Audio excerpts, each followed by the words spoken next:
Okay, so these are a set of bias binding makers. The 12mm one seems to go on walkabout. I'm sure it'll turn up somewhere.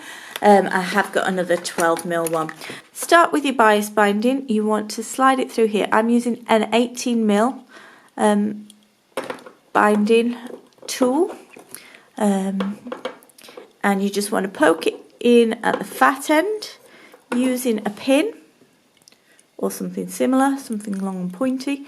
You can poke through that centre bit there to bring the end out, and then once you've got the end coming out, you can imagine this is an iron. Use your iron and press, and you can pull this bit, press and pull, and what you will get is the equivalent to shop bought bias binding, where both edges are folded in towards the middle.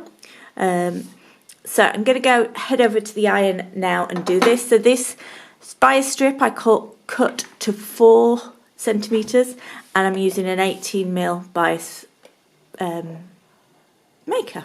But these kits are really inexpensive on Amazon, eBay, whatever.